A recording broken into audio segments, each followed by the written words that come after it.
মুক্তি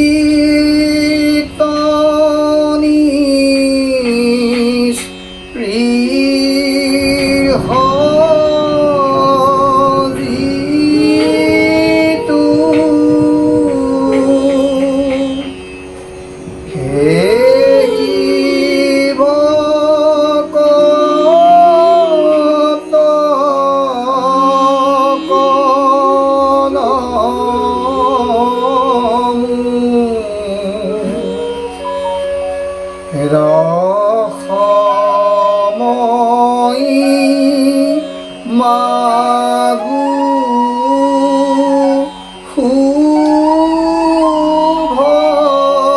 শুভকতি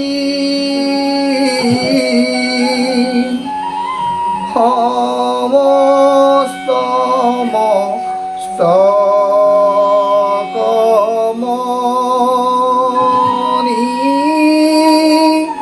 নিজ ভকত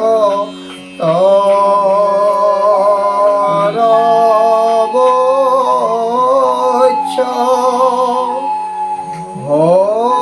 ভজুহেন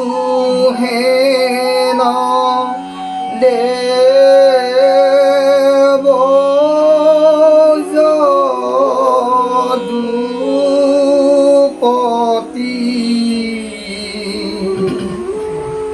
ৰাম ভজুহেন দেব যদুপতি।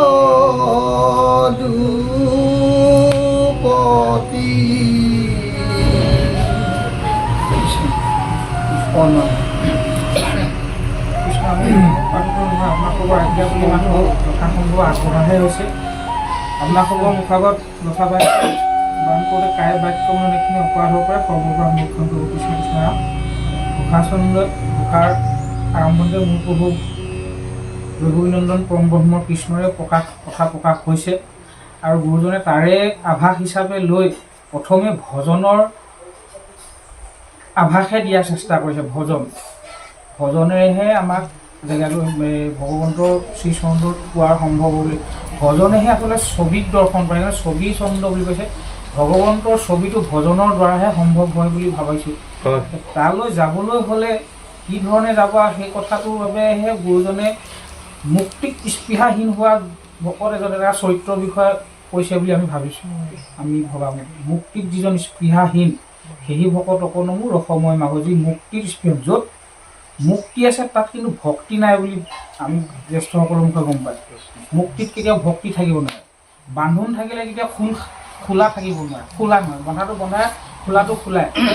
গতিকে মুক্তিত স্পৃহাহীনজনহে ঈশ্বৰ ভজিবৰ বাবে যোগ্য। অন্যান্য স্পৃহাটো দূৰৰে কথা, শালুক্য শাৰুক্য সামিপ্য সাজুৰ্য সমস্ত তাকো যি হীন কৰি দিয়ে সেইটো হৈছে ভক্তি, য'ত মুক্তিৰ কোনো স্থিৰ নাই। মুক্তি তেনেই দাস হৈ যায়। মানুহে ভক্তি কৰে চাৰিটা প্ৰকাৰৰ কাৰণত মানুহে ভক্তি কৰে। আৰ্তভক্তি, আৰ্থভক্তি, জ্ঞান ভক্তি আৰু জিজ্ঞাসু ভক্তি। অৰ্তনাদত কৰি মানুহে ভক্তি কৰে, অৰ্থ বিনিময়ত লৈ ভক্তি কৰে, জ্ঞানৰ বাবে ভক্তি কৰে আৰু জিজ্ঞাসু ভগৱন্তক জানিবৰ বাবে ভক্তি কৰে। এই ভক্তিখিনি কৰিবলৈ যাওঁতে আমি তালৈ যাওঁতে সেইখিনি কৰোঁতে 9টা প্ৰকাৰে আমি সেই ভক্তি কৰিবলৈ আমাৰ সম্ভৱ হৈ পৰে। 9টা প্ৰকাৰে সেই ভক্তিখিনি কৰিব পাৰে। কৰি লৈ তেতিয়া 5 প্ৰকাৰৰ মুক্তি ভকত সমস্তই সাধিবলৈ সক্ষম হয়। ভক্তিয়ে একমাত্ৰ এনে বস্তু যি তেনেকুৱা মুক্তিকো তেনেই নগণ্য বুলি বিবেচনা কৰিবলৈ শিকায় বা য'ত নিশিকায় আচলতে তাকেই ভাবে যে ভক্তি ইমানেই ওপৰত যে মুক্তিৰ কোনো স্থান নাইকিয়া হৈ যায়, য'ত মুক্তিৰ কোনো কামনাই নাথাকে। ভক্তি তেনেকুৱা এটা বস্তু বুলি আমি ভাবিছোঁ, তাৰহে নিদৰ্শন দেখাইছে বুলি ভাবিছোঁ। সেইকাৰণে ভক্তিক গুৰুত্ব দি মুক্তিক পিছ পেলাই ৰসময় ভকতিক বিচৰাটোহে কৈছে বুলি আমি ভাবিছোঁ।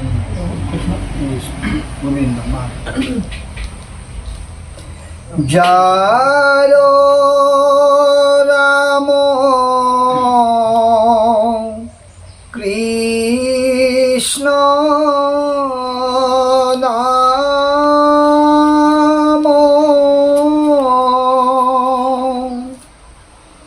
নাৱে ভব সিন্ধু তজি পাৱে পৰম পদ পাপী যত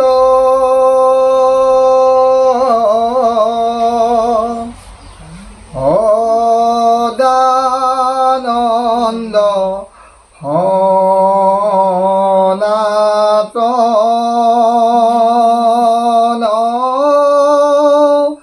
হে নয় কৃষ্ণ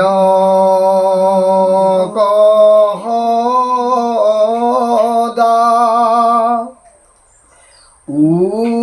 উপাসাক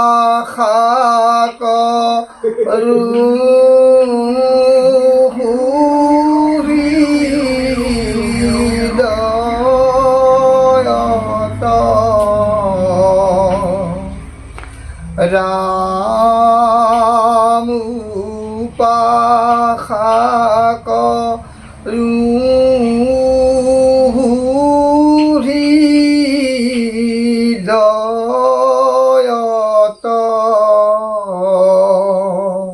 কৃষ্ণৰাম যাৰ সেই ভক্তি যে আমি পাম, ভক্তি পাবলৈ হ'লে কোনোবা এটা ধাৰণা আমাক লাগিব নিশ্চয়। ভক্তি কাক লৈনো কৰিম? এটা ধাৰণা, এটা বস্তুৰ প্ৰতি গতি কৰিবৰ বাবেহে ভক্তি কৰা গৈছে। ভগৱন্তৰ আসক্তিটোকে ভক্তি বুলি কোৱা হয়।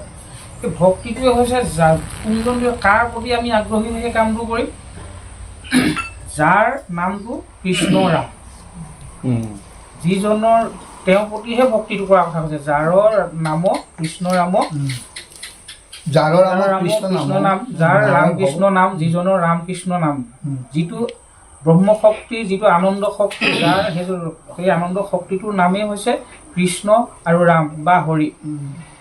সেই নামেৰেহে এই ভৱসিন্ধু তৰিবৰ বাবে আমি যোগ্য হৈ উঠিম। আৰু নহ'লে এই ভৱসিন্ধু তৰিবৰ বাবে বেলেগ এটা আমাৰ ওচৰত আৰু সাধন নাই, যিটো প্ৰক্ৰিয়াৰে আমি ভৱ নদী পাৰ হ'বগৈ পাৰিম। সেইকাৰণে যাৰ ৰামকৃষ্ণ নাম, সেই নামেহে ভৱসিন্ধু তৰিব পাৰি। নাৱে ভৱ সিন্ধু তৰি পাৱে পৰম পদ পাপী যত। সেই ইমানেই পবিত্ৰ আৰু শুদ্ধ যে মহাপাপী এজনেও তৰি যাবগৈ পাৰে। এই নাওখনৰ দ্বাৰাহে সম্ভৱ হ'ব, বেলেগ নাও বেলেগ ৰাস্তা আৰু আমাৰ ওচৰত নাই। সদানন্দ সনাতন, আৰু সেইজনে হৈছে সদানন্দ, তেওঁ সনাতন পৰম ব্ৰহ্ম, যাক আমি আৰাধনা কৰিবলৈ গুৰুজনে আমাক নিৰ্দেশ দিছে, দেখুৱাইছে, যিজনক দেৱ বুলি দেখুৱাইছে দৈৱকীনন্দন কৃষ্ণদেৱ। সেই কৃষ্ণই হৈছে আনন্দ, মহানন্দ। সেই আনন্দৰ স্বৰূপটোৱে হৈছে হৃদয়ানন্দ। হৃদয়ানন্দই হৈছে ভগৱন্তৰ স্বৰূপ আনন্দ। ভগৱন্তৰ পৰম স্বৰূপটোৱে হৈছে আনন্দ, সেই আনন্দ হৈছে হৃদয়ানন্দ। সেই হৃদয়ানন্দ পৰমানন্দ ৰূপ লয়, পৰমানন্দৰ পৰা ব্ৰহ্মানন্দ ৰূপ ল'বগৈ পাৰে, ব্ৰহ্মানন্দ ৰূপ পায়। যিহেতু আমি আনন্দ পকতে পিছতে আমি সমস্তজনে ঘূৰি আছোঁ, তেতিয়াহ'লে আমি সেই তেনেকুৱা সদানন্দ সনাতন সেই কৃষ্ণজনক আমি উপাসা কৰোঁ বুলি আমি কোৱা হৈছে, নহয় জানো? উপাসা কৰোঁ, সেই আনন্দক আমি উপাসা কৰোঁ। আনন্দৰ বিপৰীতে যিটোৱে টানি নিয়ে সেই আনন্দ নহয়। আনন্দ এতিয়া আমি নিজৰ ভাৱেহে ভাবিছোঁ। ভগৱন্তৰ ৰূপটোত এফালে মায়া আছে, এফালে ভক্তি আছে। ভক্তি ফালে গুচি গ'লে আনন্দ পোৱা যায়, মায়া ফালেও আনন্দ এটা আছে, মায়া ফালেও আনন্দ। সেই মায়াটো চিৰস্থায়ী আনন্দ নহয়। ভগৱন্তক যদি ভজিব বিচৰা হৈছে, তেতিয়াহ'লে হৃদয়ানন্দ, স্বৰূপানন্দ, পৰমানন্দ, সেই আনন্দলৈ ৰূপান্তৰ আমি হ'বগৈ লাগিব। মনোভাৱটো আমি তেনেকৈ ভাবিছোঁ। নমস্কাৰ। মোচ্চ কুৰ্ম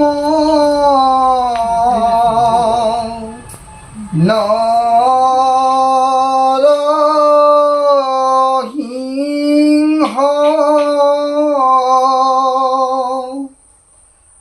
বামন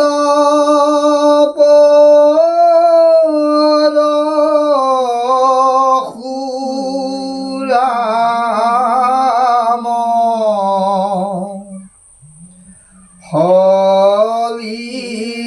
হলিৰাম বৰা শ্ৰীৰাম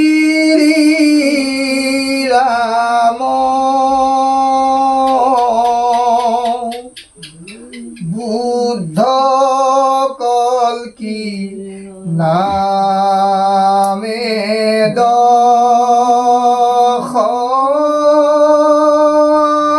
কৃতি ঋষা কৃষ্ণ তজু পাৱে কৰু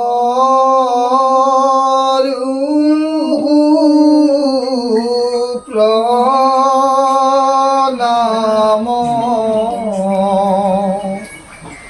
ৰাম তজু পাৱে কৰু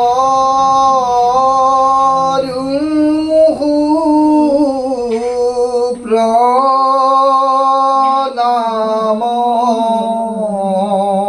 কৃষ্ণ কৃষ্ণৰাম আগতে ঘোষাত ভজনত কৈ থৈ আহিছে সদানন্দ। তেওঁ সেই যি সদানন্দ সেইটোৱে হৈছে মহা সনাতন শক্তি। সেই আনন্দই হৈছে সনাতন শক্তি। সেই সনাতন শক্তিটোৱে বিভিন্ন সময়ত বিভিন্ন ৰূপেৰে আহি লৈ পেলাই আমাক তেওঁ নিজৰ সক্ৰিয়তা আৰু নিজৰ ভূমিকাখিনি আমাক দেখুৱাই সুপথৰ সন্ধান দি দি গৈ আছে। সেই মহানন্দ শক্তিটোৱে কেতিয়াবা যদি মৎস্য হৈছে প্ৰয়োজন সাপেক্ষে মাছ হোৱাৰ প্ৰয়োজন হৈছে যদি মৎস্য হৈছে, নৰসিংহ হোৱাৰ যদি প্ৰয়োজন হৈছে নৰসিংহ হৈছে, বামন হোৱাৰ প্ৰয়োজন হৈছে যদি বামন হৈছে।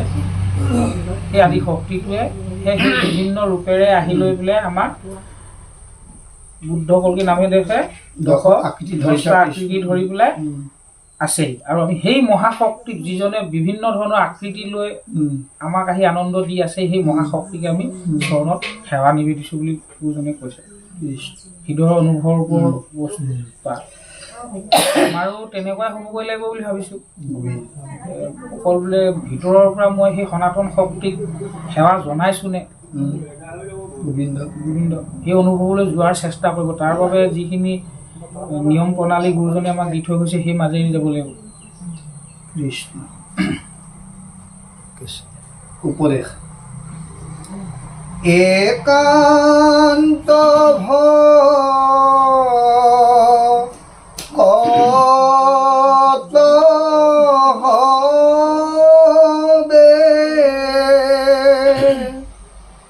নিৰ্গুণ কৃষ্ণ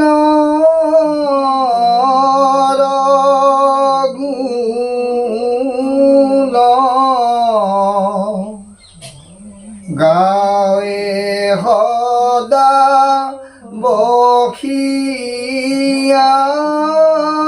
যথাত বৈকুণ্ঠক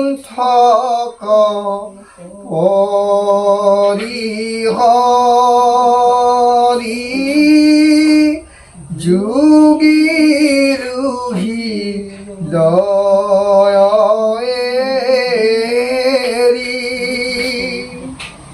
থাকা হৰি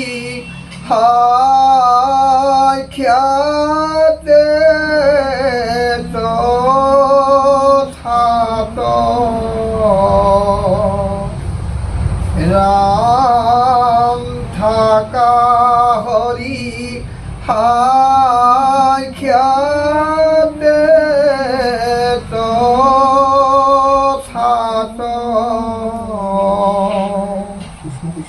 একান্ত ভকত গুণ কৃষ্ণৰ গুণ গাঁৱে বকিয়া যথা বৈকুণ্ঠ কপুৰি হৰি যোগীৰ হৃদয়েৰি থাকা হৰি সাক্ষাৎ কথা। আদি ব্ৰহ্ম শক্তিভাগক অনুভৱ কৰাৰ থকা জেগা এডোখৰ আছে বুলি কৈছে। সেইডোখৰ হৈছে ভকতে য'ত ভকতসকলে য'ত তেওঁ গুণনানুকীৰ্তন কৰি থাকে। তেওঁৱেই হৈছে যিজনৰ গুণ গায় সেইজনে হৈছে সমস্ত গুণৰ অধিকাৰী, সমস্ত গুণৰ সৃষ্টিকৰ্তা, গুণৰ সীমাহীন গুণৰ অধিকাৰী কাৰণে তেওঁ নিৰ্গুণ। কোনো নিৰ্দিষ্ট গুণৰ এটাই গুণ নহয়, সমস্ত গুণৰ সৃষ্টিকৰ্তা তেখেতেই হয়। એટલે একান্ত ভকতে সেই নিৰ্গুণজনৰ, সেই নিৰ্গুণ যিজনে বাৰে বাৰে বিভিন্ন অৱতাৰ লৈ আহি পেলাই আমাৰ মাজত আহি থাকে, বিভিন্ন শক্তিয়ে আহি আমাৰ মাজত থাকেহি, আহে আমাক পথ প্ৰদৰ্শক হয়হি, কোন সত্য কি অসত্য কি বিচাৰ আমাক দি থৈ যায়হি। সেই নিৰ্গুণ কৃষ্ণজনে হৈছে সেই নিৰ্গুণ কৃষ্ণৰ গুণ, যি সেই নিৰ্গুণ শক্তিটোৰ গুণ যি ফল ভকতে য'ত গায়, সেইডোখৰতকৈ ভগৱন্তৰ বাবেও প্ৰিয় জেগা বেলেগ এডোখৰ নাই বুলি কৈছে, সেইডোখৰতকৈ নাই। লাগিলে তেওঁ যোগীয়ে হওক, যোগী হৃদয় এৰিও আহি পেলাই তাতহে থাকে। তেনেকৈ বৈকুণ্ঠকো এৰি গুচি আহে। বৈকুণ্ঠও তেওঁৰ নিজৰ স্থান নহয় বুলি কৈছে, য'ত তেওঁ গুণানুকীৰ্তন হৈ থাকে সেইডোখৰে তেওঁৰ চিৰস্থায়ী স্থান বুলি কয়, তাতহে তেওঁ আহে। বৈকুণ্ঠখন তেতিয়াহ'লে তেওঁ অস্থায়ী স্থানেই হ'ল। হয় সেইটোৱে, হয় একান্তজন হ'ব লাগিব। কথাটো ভকত হ'বলৈ ক'লে, কিন্তু ভকত একান্ত ভকতজনৰ কথাকেহে ক'লে, একান্ত ভকতসকলে দিয়ে। একান্ত বুলি ক'লে আমি ছবি অনুভৱত বুজি পাইছোৱে, একত যিজন অন্ত সেইটোৱে একান্ত।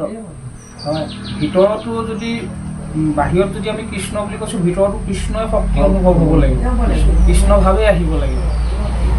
হয়, সেইজনহে একান্ত, যিজনে সমস্ততে একেই থাকিব। তেওঁ কাৰ্য, কৰ্ম, মনোভাৱ, স্বভাৱ সমস্ততে এটাই থাকিব, ব্যতিক্ৰম হৈ নাযায়। আজি বোলে গা অসুখটো হৈ গ'লে তেওঁ কৃষ্ণক এৰি নাযাব, একান্ত নহ'ব জানো? যিজনে একৰ পৰা হিলি আঁতৰি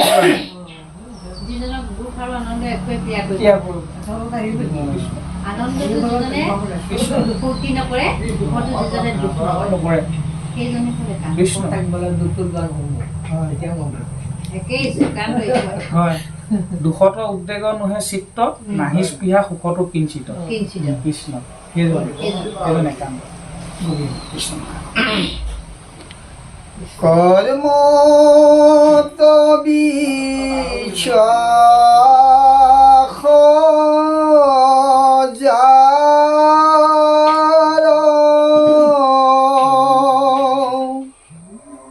হিয়া তথা কন্তু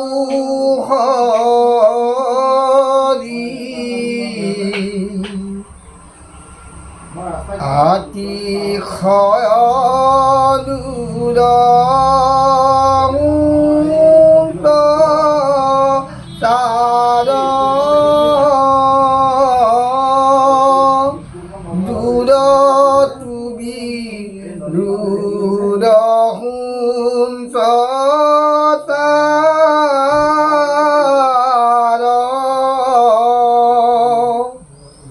অহংকাৰ থাকন্তে সাক্ষাতে কৃষ্ণ পাৱে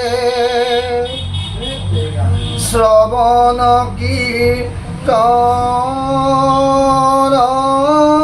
ধৰ্ম যাৰ শ্ৰৱণ কীৰ্তন ধৰ্ম যাৰ কৰ্মক বিশ্বাস যাৰা হিয়াতো থাকতো হৰি আতিশয় দূৰকুণ্ঠ তাৰ দূৰতো বিদূৰ কুণ্ঠ তাৰ অহংকাৰ থাকন্তেও সাক্ষাতে কৃষ্ণ পাবে শ্ৰবণ কীৰ্তন ধৰ্ম। কৰ্ম বিশ্বাস তেতিয়াহ'লে অহংকাৰীতকৈ অলপ তললৈ গ'লোৱে নেকি? হয়, কৰ্মকাণ্ডত বিশ্বাস কৰিলে অহংকাৰীজনতকৈ তললৈ গ'ল নহয় জানো? অহংকাৰীজনো পায় কৃষ্ণক, কিন্তু কৰ্মত হেৰি থকা কৰ্মকাণ্ডত থকা হ'লে নাপায়। অহংকাৰ থাকিব নাথাকে, প্ৰকৃত মাৰ হ'ব, মাৰ হ'ব, হ'বই না। একদম হয়। গোসাঁই এইটোৱে কৈছে কৰ্মকাণ্ডীত যিবিলাকে বিশ্বাস কৰে সেইবিলাক যদি ভগৱন্ত সেইবিলাকৰ ইয়াত মানে প্ৰৱেশ নকৰে নাথাকে সেইটো বুজাইছে যে অহংকাৰো যদি কেতিয়াবা থাকে নহয় তেতিয়াও কৃষ্ণক পায় কিন্তু কৰ্মকাণ্ডী কৰাসকলে কৃষ্ণক মানে নাপায় অহংকাৰ থাকিলেও পাব পাৰে কিন্তু অহংকাৰ থকাটো ভাল লক্ষণ নহয় থাকিব নালাগে ভকতৰ গাত অহংকাৰ নাথাকে কিন্তু কৰ্মকাণ্ড বস্তুটো ইমানেই ভগৱন্তৰ পৰা আঁতৰৰ বস্তু এটা বুলি কৈছে আজিৰ দিনত আজিৰ যুগত কলি যুগত যে ভগৱন্ত হিয়াত থাকিলেও আঁতৰি গুচি যায় কিন্তু ইজনে আকৌ যদি ভগৱন্তকে তেওঁ একসেৱকে মানি থাকে যদি অহংকাৰীও হয় তেওঁ কিন্তু পাব কৰ্মকাণ্ডটো একেবাৰে তললৈকে লৈ গৈছে নহয় যিহেতু এক ঈশ্বৰকে ভাবি এক ঈশ্বৰকে ধৰি আছে তেওঁ অহংকাৰ থাকিলেও পাব কিন্তু কৰ্মকাণ্ডী সকলো ঈশ্বৰকে নাপায় বেদৰ কৰ্ম মাৰ্গ ভক্তি মাৰ্গ আৰু জ্ঞান মাৰ্গৰ ভিতৰত এতিয়া কলি যুগত উদ্ধাৰ কৰা মূল মাৰ্গটো হৈছে ভক্তি মাৰ্গ কৰ্মৰ ওচৰত ইমানেই শক্তি নাই যে যিখিনি কলিৰ মল ধুব পাৰিব আৰু দ্বিতীয়তে কৰ্ম মাৰ্গে সদায় ভগৱন্তৰ বিপৰীতে থকা ভগৱন্তৰ আলমত চলি থকা কিছুমান শক্তিহে দেখুৱাই আছে কালিকেই যেনিবা পূজা কৰিলে দুৰ্গাকেই যেনিবা পূজা কৰিলে ভগৱন্তৰ শক্তিৰ অধীন হৈহে তেওঁলোকে শক্তিটো হৈ আছে সনাতন শক্তি বুলি কৈ দিলে আমি বুজি পাম যে যিটো শক্তি একদম পূৰ্বতে আছিলে এতিয়াও আছে আগলৈও থাকিব সনাতন বুলি কৈ দিয়াৰ লগে লগে তেতিয়াহ'লে ব্ৰহ্মাই প্ৰথম দেৱতা ভগৱন্তৰ পৰা উদ্ভৱ হোৱা ভগৱন্তকো ব্ৰহ্মাকো যিজনে সৃষ্টি কৰিলে সেইজন সনাতন হ'ব সেই সনাতনৰ পৰা সৃষ্টি হোৱা শক্তিখিনি যা মোৰ যেনেকৈ আমি দেউতাৰ পুতেক হৈ পেলাইহে মই আজি উপাধি এটা পাবলৈ সক্ষম হৈছোঁ ঠিক তেনেকৈ তেওঁলোকে ঈশ্বৰৰ পৰাহে চিনাকি এটা পাইছে তেওঁলোকৰ সেই শক্তিখিনি নাই তেওঁলোককে যদি আমি প্ৰাধান্যতা দি পেলাই বাপেকক আঁতৰাই দিয়া যায় তেতিয়াহ'লে অপমান কৰাই হ'ল নহয় তেনেকুৱা দুহাচৰণ হয় সেইখিনি দুহাচৰণেই হ'ব ভগৱন্তৰ ব্যভিচাৰী ভক্তিয়ে হ'ব তেনেকুৱা ভক্তি অহংকাৰীতকৈ বহুত তলত তেনেকুৱা ভক্তি নকৰাই হ'ব বুলি ভাবিছোঁ আমি যিটো জনে শুদ্ধ ভাৱে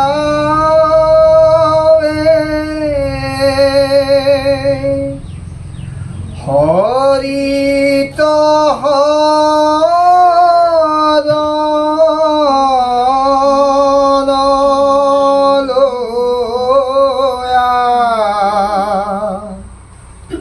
হৰি কহু হৃদয়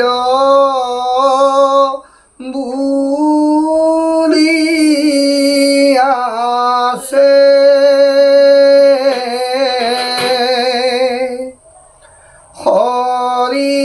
হৰিৰ প্ৰসাদে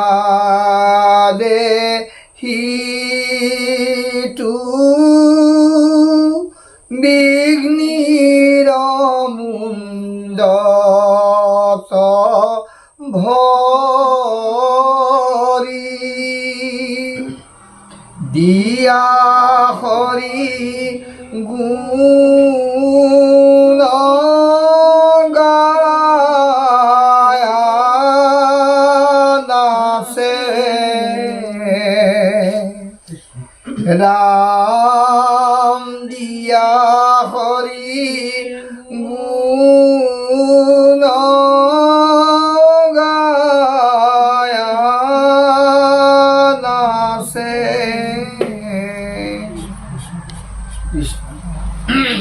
যিজনে শুদ্ধভাৱে হৰিত শৰণ লয়া হৰিক সুহৃদয় বুলি আছে হৰিৰ প্ৰসাদে সিটো বিঘিনিৰ মুণ্ডত ভৰি দিয়া হৰিগুণ যিজনে শুদ্ধভাৱে হৰিত শৰণ লোৱাটোহে কথা শুদ্ধ মানে আমি নিজেহে বিবেচনা কৰিছোঁ আমি নিজে ভাবি ল'ব পাৰোঁ যে মই শুদ্ধ এতিয়া দুৰ্যোধনেও কোনোদিন নিজক অশুদ্ধ ভাবি পোৱা নাই শকুনিয়েও কোনোদিন নিজকে মই অশুদ্ধ কাম কৰিছোঁ বুলি ভবা নাই তেওঁলোকে নিজৰ নিজৰ পৰ্যায়ত নিজে শুদ্ধ বুলিয়ে ভাবিলে শাস্ত্ৰই আমাক কোনটো বা শুদ্ধ বুলি কৈছে শুদ্ধভাৱে হৰিত যিজনে শৰণ লৈছে হৰিৰ প্ৰসাদত সেইজনে বিঘিনি মূৰত ভৰি দি নাচিব পাৰে যিজনে শুদ্ধভাৱে শুদ্ধ বুলি কৈ দিবলৈ গ'লে য'ত ত্যাগ নাই য'ত ভক্তি নাই, য'ত বিশ্বাস নাই, য'ত সত্য নাই, সি কেতিয়াও শুদ্ধ হ'বই নোৱাৰে, সি কেতিয়াও শুদ্ধ হ'ব নোৱাৰে। য'ত সত্য আছে, য'ত ত্যাগ আছে, য'ত বিশ্বাস আছে, তাত দৃঢ়তা আছে। সেই দৃঢ়তা যদিহে তেওঁ তেতিয়াহ'লে বিঘিনিখিনিকতো কেনেকৈনো বিঘিনি বিলাক ঈশ্বৰৰ কৃপা বুলিয়ে ভাবিব, পৰীক্ষিতৰ দৰে বিঘিনি আহিব। হৰি শৰণ লোৱাজনৰ গালৈ বিঘিনি আহিছে, বিভিন্ন সময়ত আহিছে। প্ৰহ্লাদক বিহু খুৱাই দিছে, হাতীয়ে গছকাই দিছে, পাহাৰৰ পৰা পেলাই, কিন্তু বিঘিনিক তেওঁলোকে বিঘিনি বুলি নহয়, ঈশ্বৰৰ মায়া বুলিয়ে প্ৰসাদ বুলিয়ে জানে। সেই শুদ্ধ ভাৱেৰে ল'লেহে সেই অনুভৱটো আহিব বুলি ভাবিছোঁ ন, শুদ্ধ হ'ব। ত্যাগী বিশ্বাসী, য'ত ভক্তি আছে, য'ত সত্য আছে। সত্য অবিহনে আপোনাৰ ত্যাগ হ'ব নোৱাৰে। সত্য নাজানিলে আমি ত্যাগ কৰিব নোৱাৰিম। ত্যাগ নহ'লে আকৌ ভক্তি নহয়। ভক্তি যেতিয়ালৈকে নহ'ব, বিশ্বাস নাহিব। বিশ্বাস নোহোৱালৈকে মানুহৰ দৃঢ়তাটো কেতিয়াও আহিবই নোৱাৰে। দৃঢ় বিশ্বাস, সত্য, ত্যাগৰ দ্বাৰা সমাহিত যিটো অনুভৱ, যিটো গুণ, তাক শুদ্ধ বুলি কয়। আমি ভাবি লওঁ, আমি নিজে ভাবি লওঁ আকৌ শুদ্ধ বুলি ভাবি আছোঁ, কিন্তু কেলে এনেকৈনো ক'লে, এইটোৱেই ক'ব নালাগিছিলে, এইটো শুদ্ধ নহয়। পৰম ব্ৰহ্ম সত্যহে জানে শুদ্ধ কোনটো, তেওঁহে জানিব। বিঘিনি মানুহৰ জীৱনলৈ আহিবই, দুখ মানুহৰ জীৱনলৈ আহিছে। যিজনে সেই দুখটো হাঁহিব পাৰিব, মাৰ হ'ব পিছে, সেইজনে আচল। সেইটোকে কৈছে যে বিঘ্নিৰ মুণ্ডত ভৰি নাচিব পাৰে, ভৰি দি নাচিব, ভৰি দি আনন্দ কৰিব, ঈশ্বৰৰ গুণ কীৰ্তন কৰি নাচিব পাৰে, সেইজনে আচল। সেইজনে ভকতৰ কথাই কৈ আছে, সেইজনৰ কথা কয়। সেইজনে শুদ্ধ ভকত বুলি কয় কৃষ্ণ বুলি। শুদ্ধজনেহে নাচিবগৈ পাৰে। শুদ্ধ বুলি ক'লে সেই সত্য, সদাচাৰ এইখিনি লাগিব, শকেইটা লাগিবই। এই ভগৱন্তৰ সোঁফালে ভক্তি আছে, বাওঁফালে মায়া আছে, শকেইটা লাগিব। সোঁফালে শটোত শ কেইটামান আছে, সত্য, সদাচাৰ, সুদৃঢ়, সপ্ৰেম, দন্তীয়া শ কেইটামান আছে। আকৌ এইফালে বাওঁফালে মায়া আছে, মহ কেইটামান আছে, মহ কেইটামান আছে। মায়াত মহকেইটা গম পায়, কিন্তু সত্য সোঁফালে যে সত্য আছে, শ লগা কেইটামান আছে, সদাচাৰ, সভক্তি, সপ্ৰেম, সুদৃঢ় বিশ্বাস। এই শ লগতে কিন্তু কেইটামান শ আৰু ৰৈ আছে নহয়, কেইটা এটা শ, সেইটো নাম শনি, শক, খাওঁ খাওঁ লগা ভাৱটো শক। গতিকে এই পৰম সত্য, সত্য, সদাচাৰ, সুদৃঢ় বিশ্বাসৰ পৰা আঁতৰি আহিলে কেইটামান শকে আমি নিজেই শ বুলি ভাবি লওঁগৈ, এইটোৱে শুদ্ধ নেকি। যেনেকৈ শকটোক, শনিটোক পিছলৈ সেইটোৱে আমাৰ কাৰণে সত্য হৈ যায়। সফালে সত্যৰ ফালে যাব লাগে হয়, সেই সত্যটো কিন্তু আমি তাৰ পৰা পিছলি আহিলে, বিচলিত হ'লেই কিছুমান নকল সত্যকে আমি সত্য বুলি ভাবি লওঁগৈ আমাৰ মনৰ। ইফালে মোৰ পৰা যদি আকৌ আমি আঁতৰি যাওঁ, মহকেইটাৰ পৰা যদি মদ, মাংস, মাছ, মদগত ভাৱ এইবোৰ পৰা যাওঁ, তেতিয়া কিন্তু পৰম সত্য মায়াও কিন্তু মাতৃয়ে হয়। মাতৃয়ে কিন্তু সত্যৰ ফালে পঠিয়াব বুলি ভাবিছোঁ মা মাতৃয়ে কিন্তু আকোৱালি ল'ব যদি সেই মহকেইটা আঁতৰি দিওঁ। মাতৃ সেইফালে আছে, মায়া মাতৃ, এইফালে ভক্তি মাতৃও আছে, তেনেকৈ বুলি ভাবিছোঁ আৰু গোবিন্দ। সকলনি গবে লতা তাৰ বিনাশী ফল কৃষ্ণ নাম চৈতন্য স্বৰূপ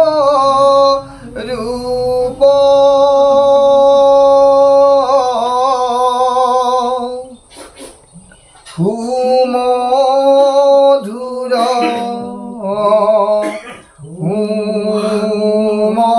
সুমংগল শ্ৰদ্ধাহে লাইলোয়া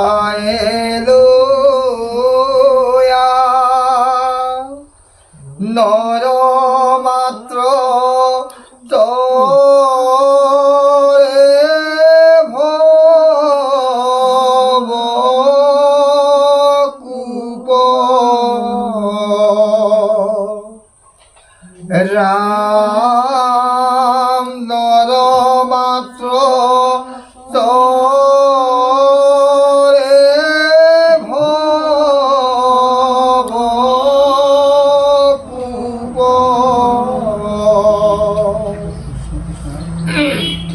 পৃথিৱীখনত আমি দেখিছোঁ পৃথিৱীত উপদেশ হিচাপে আমাক দিছে দুডাল লতাই আমাক বেৰি আছে। লতাৰ যেনেকৈ ভক্তি মাতৃ এফালে আছে, মায়া মাতৃ এফালে আছে, ঠিক তেনেকৈ লতাও দুডালে আছে, এডাল আগম লতা, এডাল নিগম লতা। শাস্ত্ৰ দুই প্ৰকাৰৰ হৈ গ'ল সেইকাৰণে। শাস্ত্ৰই সদায় সত্যক দেখুৱায়, সেইকাৰণে আগম শাস্ত্ৰ এবিধ হৈ গ'ল, নিগম শাস্ত্ৰ এবিধ হৈ গ'ল। আগম শাস্ত্ৰই মায়াৰ ফালে লৈ যায়, নিগম শাস্ত্ৰই পৰম সত্যৰ ফালে লৈ গুচি যায়। সকলো নিগমতা সেই পৰম সত্যক উপলব্ধি কৰাৰ বাবে, প্ৰতিনিধিত্ব কৰি দেখুৱাবৰ বাবে যিমানেই শাস্ত্ৰ আছে, তাৰ ফলটো কিন্তু নিৰ্গুণৰ যিটো ফল, কৃষ্ণ নাম চৈতন্য স্বৰূপ বুলি কৈছে। কৃষ্ণৰ নাম আৰু তাৰ যিটো চেতন স্বৰূপ, কৃষ্ণ নামত থকা যিটো চৈতন্য ভগৱন্তৰ স্বৰূপ, সেইটোৱে হৈছে ভগৱন্তৰ সেই নিগমৰ মূল ফলটো বুলি কৈছে, নহয় জানো? মূল ফলটো। তেতিয়াহ'লে আমি মূল ফলটোকে যদি লৈ থাকোঁ, লতাডাল আকৌ এক্সট্ৰাকৈ আনিবলগীয়া বৰ বিশেষ কথা নাথাকে। আৰু লতাডালত যদি লাগি থাকোঁ ফলটো পামেই। সেই নিৰ্গুণ চৈতন্য স্বৰূপ তত্ত্ব, সেই তত্ত্বভাগক নৰয়ে শ্ৰদ্ধা আৰু হেলাত ল'লে সৌমংগল হ'ব বুলি ভাবিছোঁ মই। সেই তাত কোনো ধৰণৰ মায়া নাথাকেই নহয়, অমংগল হ'বলগীয়া নাথাকেই। আৰু শ্ৰদ্ধাই হেলাই লোৱাটোতহে খালি আমি অলপ পাকত পৰি গৈছোঁগৈ। এলাহনো কোনটো, শ্ৰদ্ধানো কোনটো, নহয় জানো? সেইডোখৰতে গণ্ডগোলটো লাগি গৈছে। শ্ৰদ্ধাটো বাৰু গম পাইছোঁ, শ্ৰদ্ধাটো বুজি পাইছোঁ, এলাহতো লোৱা বুলি কৈছে, সেইডোখৰতে পাক এটা লাগি গৈছে। হেলাইটো এলাই কৈছে। শ্ৰদ্ধাই হেলাই লোৱা, শ্ৰদ্ধা অশ্ৰদ্ধা, অৱজ্ঞা,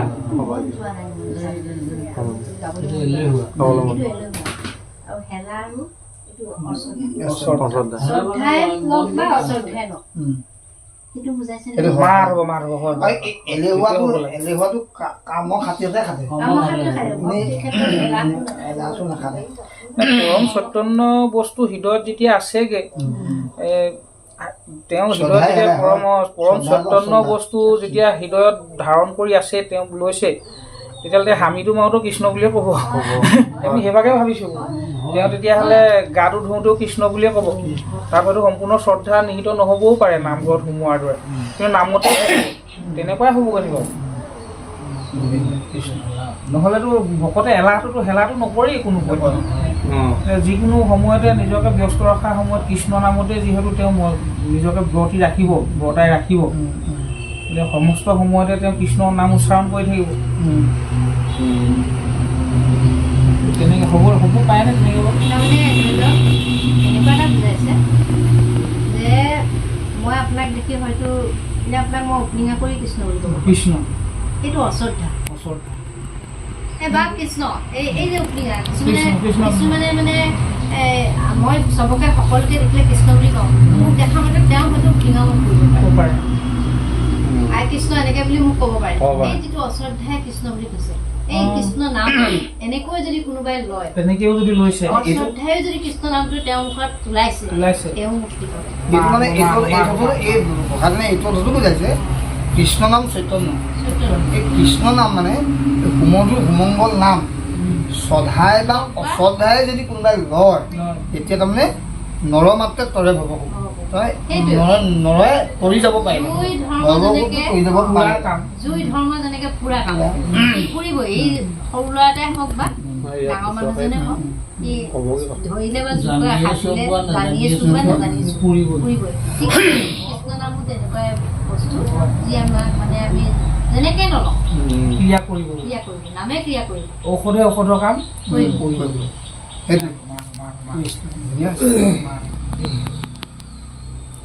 অব্যক্ত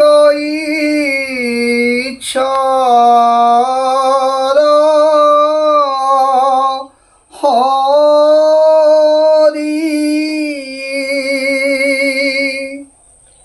কিমতে পূজিবা তা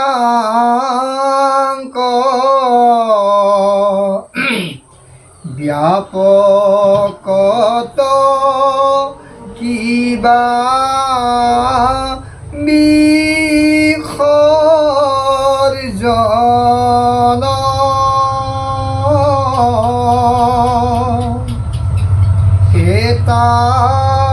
এতান্ত মূৰ্তি শূন্য কেন মতে চিন্তিবা ৰাম বুলি শুদ্ধ কৰা মন ৰাম বুলি শুদ্ধ কৰা মন।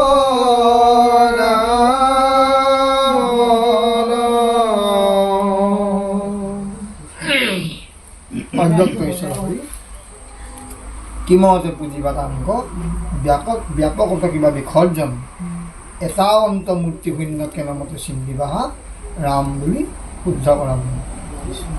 ভগৱন্তৰ নিৰাকাৰ ব্ৰহ্মবস্তু, যিটো ব্ৰহ্মতত্ত্বই বিভিন্ন সময়ত বিভিন্ন ধৰণৰ ৰূপ লৈ পৃথিৱীলৈ আহিছে ভকতক উদ্ধাৰৰ কাৰণে। তেওঁ নিৰ্দিষ্ট স্বৰূপটো নাই, নিৰাকাৰ।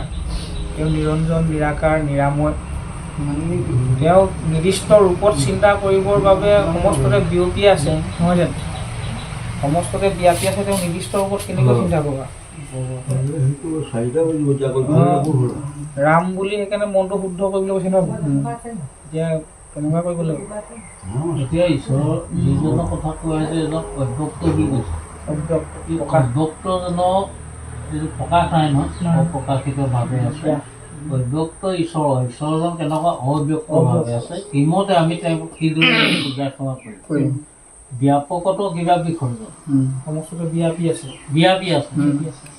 গতিকে আকৌ কৈছে একান্ত মূৰ্তি শূন্য কেনমতে চিন্তিবা ৰাম বুলি শুদ্ধ কৰা। তেওঁ যদিও মানে নিৰাকাৰ ব্ৰহ্ম, তেওঁ যে আছে এইটো চিৰন্তন সত্য। ইয়াক আমি যদি তেওঁক উপলব্ধি কৰিবলৈ আমি সাধাৰণ অৰ্থত যদি চাওঁ, বায়ু আছে নাই? বায়ুটো আছে। বায়ু অবিহনে কোনো জীয়াই থাকিব নোৱাৰে। বায়ুটো আমি আচলতে দেখিছোঁ নে নাই? বায়ুটো আমি কোনেও দেখা নাই। বায়ু আছে নাই? আছে। বতাহ ধুমুহা মাৰিছে, আমি দেখিছোঁ নি বতাহ ধুমুহা কেনেকুৱা? দেখা নাই। আমি দেখিছোঁ যে হয় বতাহ ধুমুহাটো মাৰিছে। বতাহ ধুমুহা মাৰি কি কৰিছে? ঘৰ দুৱাৰ একদম গোটেইখন ভাঙি চিঙি লৈ গৈছে। তেওঁলোকৰ বতাহটো আছে, বায়ুটো আছে। কিন্তু আমি বতাহটো দেখা নাই, আমি অনুভৱটো কৰিছোঁ। গতিকে এইফালৰ পৰা আমি ঈশ্বৰ যে আছে, ঈশ্বৰ নিৰাকাৰ ৰূপে যে আছে, এই বায়ুটো তেনেকৈ আমি দেখা নাই। ঈশ্বৰকো আমি ঠিক তেনেধৰণে আমি নেদেখোঁ যদি যে ঈশ্বৰ আছে, এই ঈশ্বৰজনক কেনেকৈ সেৱা কৰিব লাগে সেই কথাটো উপলব্ধিটো লাগিব। একান্ত মূৰ্তি শূন্য কেনেমতে চিন্তিবা ৰাম বুলি শুদ্ধ কৰা। তেওঁ নাম লৈ তেওঁৰ নামকে তুমি এয়াই ঈশ্বৰ বুলি তুমি মনত দৃঢ় বিশ্বাস কৰি পেলাই তেখেতক সেৱা কৰা। তেনেকে ভাবিছোঁ দেই। মানে যাবলৈ হ'লে ৰূপটো নাই নহয়, ৰূপটো নাই। মই যদি এতিয়া গুৱাহাটীত কোনোবা ঘটনা এটা মোৰ ওচৰত মনত থাকে, খুব ভাল লগা মুহূৰ্ত এটা, মই ইয়াৰ পৰাই ভাবি মনত আনন্দ লভিব পাৰোঁ। ৰাস্তাটো মানে অনুভৱেহে ৰাস্তাটো আছে ঈশ্বৰৰ ওচৰলৈ যাব পৰা। ৰাম নামৰ অনুভৱটোহে আচল বস্তু। এই আগতে কথাটো কৈ গ'লো অখৰ ৰাম নাম, শ্ৰী ৰাম নাম অমিয়া মাধুৰী নামটো ল'বলৈ ইমান ভাল, অতি সুকোমল, পৰম মংগল, সদে মনোৰথ। তাত কিন্তু এই ভাৱটো যুক্ত হৈ ভাৱটো ভক্তিযুক্ত ভাৱ হৈ শ্ৰদ্ধাই যদি আমি এই নাম লওঁ, তেনেহ'লে অতি সুকোমল, পৰম মংগল, সবে মনোৰথ কৰে। আমি কোনো ভকতে আচলতে মনোৰথ পূৰ্ণ কৰিবৰ কাৰণে লোৱা নাই। ভকতে মই মুক্তি পাম বুলি কয়, আমাৰ আৰম্ভণিতে মুক্তিটো নিষ্প্ৰিয়। সেই মুক্তিটো নিষ্প্ৰিয় যিটো সেই ভকতক নমো ৰসময় মাগু ভকত। এইজন ভকতক ঈশ্বৰে নমস্কাৰ কৰিছে। আমি ভকতে সেইজন ঈশ্বৰক নমস্কাৰ কৰিছে। ঈশ্বৰে এইজনক, তাৰমানে ভকত আৰু ঈশ্বৰ ইপিঠি আৰু সিপিঠি, এটা মুদ্ৰা ইপিঠি আৰু সিপিঠি, ভকতে ঈশ্বৰ ঈশ্বৰেই। গতিকে সেই কথাটো ইয়াত প্ৰতিপন্ন কৰিছে, সেই কথাটো কৈছে। কি বুলি কৈছে? দুকোটি অক্ষৰ ৰাম নাম শ্ৰী ৰাম নাম অমিয়া মাধুৰী জোৰে আতি হুকুমৰ পৰম মংগল সবে মনোৰথ কৰে। আমি নাম ল'বহে লাগে, আমি কিয় নাম ল'ব লাগে? ভকতেনো কিয় নাম ল'ব লাগে? ভকতে নাম কিয় লয়? আমাক যদি কয় তোমাক যদি একো নালাগে নাম লৈ আমি ভকতসকলে নাম লৈ নাম কিয় লয়? ঈশ্বৰক ভাল পায়, ঈশ্বৰৰ নাম লৈ ভাল পায়, প্ৰেমত লয়। ঈশ্বৰৰ প্ৰেমত ভাল, ঈশ্বৰৰ প্ৰেমত তেওঁ আকৃষ্ট, তেওঁৰ নামত আকৃষ্ট কাৰণে নাম লয়। মোক মুক্তি দিয়া বুলি কোৱা নাই। তাৰমানে ভজিয়ে কৈ গৈছে পঞ্চবিধ মুক্তি আমাৰ হাজৰিকাৰ বাবে আগতে কৈ গ'ল। এই 5 দিন মুক্তিয়ে আছে। এই 5 দিন মুক্তিৰ ভিতৰত এবিধো মুক্তি আমাৰ ভকতসকলে বাঞ্ছা কৰা নাই, কৰিছে জানো? নাই হোৱা। গতিকে নাই সেইজন ভকত, সেই ভকতজন কেনেকুৱা হ'ব লাগিব? এই আসক্তবিহীন, তাৰমানে মুক্তিটো যিজনে আশা কৰা নাই সেইজন ভকতক ঈশ্বৰে নমস্কাৰ কৰে। স্বাৰ্থহীন ভকত, স্বাৰ্থহীন ভকত, নিস্বাৰ্থ। গতিকে আমি ভাবিছোঁ আমি এতিয়া বুজি পালোঁ কি এতিয়া মোৰ যদি দেউতাৰ প্ৰতি মোৰ খুব মৰম আছে, আজি এতিয়া দেউতা নাই, মোৰ ওচৰত নাই নহয় দেউতা, কিন্তু মই শ্ৰদ্ধাৰে তেওঁলৈ মনত পেলাই পেলাই তেওঁ মনে সুঁৱৰি আছোঁ, এই ব্যৱস্থাটোৱে হ'ব থাকে। ঠিক তেনেকৈ ধৰে ঈশ্বৰকো আমি তেওঁক শ্ৰদ্ধাৰে সুঁৱৰিয়ে তেওঁ ওচৰলৈ যাবগৈ লাগে। তেওঁৰ পিতৃ, সমস্ত জগতৰ পিতৃ। আমি এইজনা ঘোষাতে সামৰিম দেই। যিটো জনে কৃষ্ণ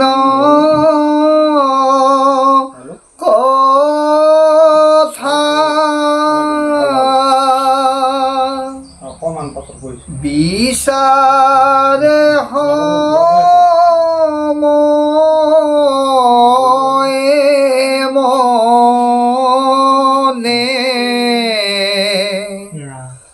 ধৈৰ্য ধৰি ক্ষণে কথা কয়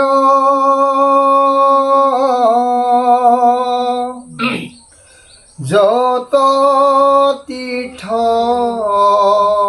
স্নান দান দেৱ পিতৃ যজ্ঞ যাগ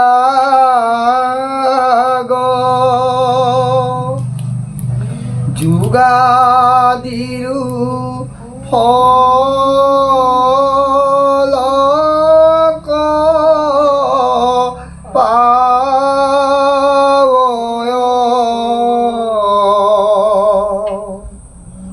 ৰাম যোগাদিৰো ফল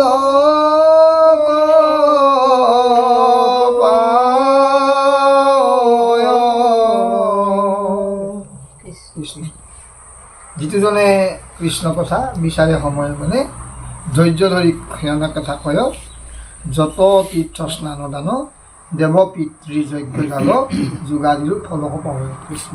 যজ্ঞ দান জপ তপ তাতকৈ উত্তম ভগৱন্তৰ নামৰ স্মৰণটোৱে বুলি ক'লে নহয়, তাতকৈ শ্ৰেষ্ঠ ভগৱন্তৰ নামৰ স্মৰণটোৱে কীৰ্তনটোৱে শ্ৰৱণ কৰাটোৱে শ্ৰেষ্ঠ বুলি ক'লে।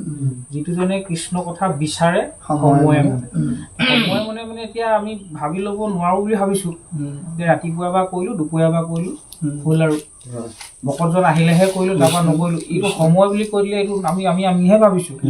সময় বুলি কৈ দিলে সময়ৰ আৰম্ভণিলৈ যাবগৈ লাগিব। সময়নো ক'ৰ পৰা আৰম্ভ হৈছে? অনুপল পলৰ পৰা আৰম্ভ হৈছে। কেলে সময়ে সময়ে নাম লৈ থকাজনৰ কথা ক'লে নেকি? যিজনে মনেৰে যিজনে সময়ে সময়ে নাম লৈ থাকে, সময়ৰ আৰম্ভণি নহয় নেকি? যিকেইজনে প্ৰত্যেকটো উশাহটো তেতিয়াহ'লে এটা সময় হয়, প্ৰত্যেকটো উশাহ সময়, আৰু প্ৰত্যেকটো উশাহ এটা এটা জীৱন।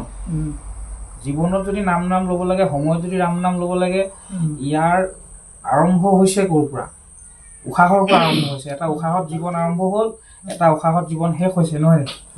তেতিয়াহ'লে প্ৰত্যেকটো উশাহত নাম থাকিব লাগিব। সময় তাৰ পৰাই আৰম্ভ হ'ল, উশাহৰ পৰা, নহয় জানো? সময় তাৰ পৰা আৰম্ভ হ'ল। সময়ত কিহে ল'বলৈ কৈছে ভগৱন্তৰ দশু ইন্দ্ৰিয় আমাৰ দেহত দিছে যদিও আমি ভাবিছোঁ দেই দশু ইন্দ্ৰিয় দিছে যদিও দশু ইন্দ্ৰিয়ক কণ্ট্ৰল কৰি থাকিব পৰা শ্ৰেষ্ঠ ইন্দ্ৰিয়টোৰ নামেই হৈছে মন যদি মন দিছা 10টা ইন্দ্ৰিয় বাকী 8-9টা ইন্দ্ৰিয় এনেই যাবগৈ লাগিব তেওঁ অধীন হৈ আছে এতিয়া মনেৰে তুমি মোক নাম দিবা বিচাৰে সময় মানে সেই সময়তো আমি এতিয়া ভকতে নাম লৈ দিছে কোনোবা এজনে সহায় কৰি দিব আমি এনেকৈ নাম কৰি আছোঁ সেই সময়ততো মোৰ ওচৰত ভকতে কৈ থকা কথাটো মোৰ কাণত নোসোমাব পাৰে কিন্তু মোৰ মনেৰে ল'ব লাগিব শ্ৰৱণ সেই মনেৰে শ্ৰৱণ কৰিলেহে কাম আমি এতিয়া ভকতৰ সময়ত থাকি যিখিনি অনুভৱ আমি গোটাই ল'ম যি ভাৱ আমি গোটাই ল'ম সেই বস্তুখিনিয়ে গৈ আমাৰ চেতন মনত গৈ বাস কৰি থাকিব তাকে মনেৰে মনন কৰিব কিবা সাধু সংগত আহি থাকি সময়ে সময়ে নাম লৈ থাকিলে সেইখিনি সম্ভৱ হৈ উঠিব নহয় বহুত হয় তেনেকৈ ভাবি সময় মনে যিজনে লয় সেইজনে আৰু বেলেগকৈ যাগ যজ্ঞ দান জপলৈ যোৱাৰ প্ৰয়োজন নাথাকে এতিয়া আমি এতিয়া এইকণ সময় ইয়াত আজি আপোনাৰ সময়ৰ লগত আমি যিকণ সময় বা বহিছোঁ এতিয়া সামৰণিলৈকে আৰম্ভৰ পৰা এতিয়ালৈকে যিকণ সময় এই সময়কণ অন্ততঃ ধৈৰ্য ধৰি আমি যদি অকণমান এই ঈশ্বৰৰ গুণানুকীৰ্তনখন শুনিছোঁ একান্ত মনে আমি যে এইখিনি সময়তো যদি আমি ঘৰলৈ মনত পেলাই গৰুকেইটা আহি বাৰীত সোমালে নেকি এই যে অন্য মনস্ক এই কথাখিনি যদি মনলৈ আমাৰ নাহে আমি যদি এইবোৰ মনলৈ নহাকে যদি আমি ভগৱন্তৰ নাম লৈছোঁ ধৈৰ্য এইকণ সময়তে আমি কি কৈছে এই যোগ যাগ যজ্ঞ যোগাদি যিটো কৰি পেলাই ফল পায় এই ফলটো আজি আমি এইকণ সময়তে পাইছোঁ বুলি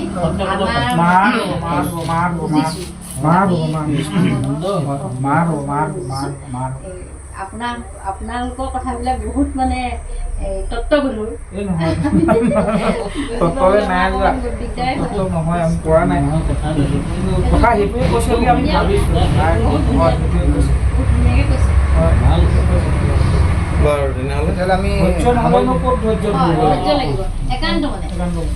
আকৌ বিচাৰ মাইটো কথা আমাৰ হাজৰিকাকে ধুনীয়াকৈ কৈছে মনটো আচলতে বিচাৰিব লাগিব এই আজি বোলে দিনটো এনেই গ'ল আমাক যদি কোনোবা ঘৰ এখন কাম এটা যদি নহয় মনে ভাবি থকা আমি যেনেকৈ ভাবোঁ আজিৰ দিনটো এনেই গ'লো অমুক ভৱনত তমুক গ'লো এইটো কিন্তু নাভাবিলোঁ আজি মই ঈশ্বৰৰ নাম কিমান ল'লোঁ শুদ্ধ এই কথাটো আমাৰ মনলৈ নাহিলে মনে নিবিচাৰিলে মনে যিটো মনে বিচাৰে মানে ক'লে ন মনে বিচাৰিব লাগিব মনে মোক ক'ত বিচাৰিব মই যদি বাহিৰত মোৰ মনটোৱে বাহিৰত পিপিয়াই কোৱা কথা কৈছোঁ আমুক চিন্তা তামুক চিন্তা গৰু বজাৰ আমুক ল'ৰালৈ আনিব লাগে আমুক কৰিব লাগে তামুক কৰিব লাগে এইখিনিত মোৰ ঈশ্বৰৰ কথা মনত কৰিবলৈ সময় নাই ঈশ্বৰৰ কাৰণে জেগাই নাথাকিলে মনে সেইটো দিনহে এনেই গ'ল কিন্তু ঈশ্বৰ ভকতজন আমি লগ নাপালো এনেই গ'ল ঈশ্বৰৰ কথা নুশুনিলো এনেই গ'ল কিবা এটা কৰোঁ এইটো যদি হ'লহেঁতেন বোলে ইমানখিনি কৰিলোঁ বহুত কষ্ট কৰিলোঁ আৰু ইমানখিনি বেতন মই যদি আজি অকণমান যদি ভকতৰ সংগ কৰোঁহেঁতেন সেইকণে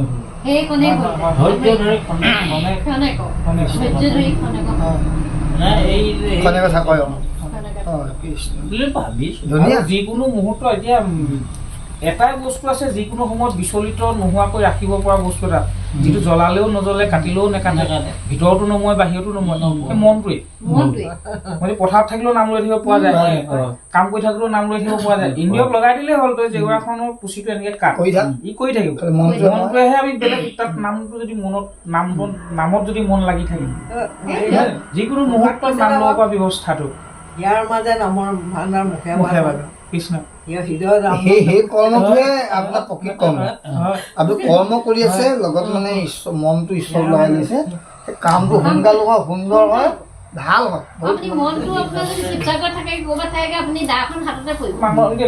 সময়ৰ কথাটো আমাৰ হাজৰিকাবাবুৱে বৰ ধুনীয়াকৈ কৈছে সময় আচলতে এই ৰাতিপুৱা 4টা বজাত 3টা বজাত 2টা বজাত আবেলি ইমান বজাত সেইবোৰতো কোনো নিৰ্দিষ্ট এটা সময় নহয় সময় সেইভাগে যদি সময় ধৰোঁ আমি সেই তেলতাল যাব কৈছে আচলতে যিয়ে সময় নহওক আমি যদি একৈখনে মানৱ মাত্ৰ কেৱল আমি যদি দিনটো ফেৰত এখন যে কওঁ আমি ধৈৰ্য ধৰি আমি ঈশ্বৰৰ কথা শুনিবলৈ পাওঁ আমি তেতিয়াহে আমাৰ হ'ব বুলি আমি হয় হয় একক তনে মাত্ৰ শুনো কৃষ্ণ কথা তাৰ বিনে যায় জীৱনৰ বিধি সেইবুলি এই মহা বেদত পাৰ্গতসকলে কৈ থৈ গৈছে মাৰ সেইকাৰণে কৃষ্ণ কথাটো কোৱা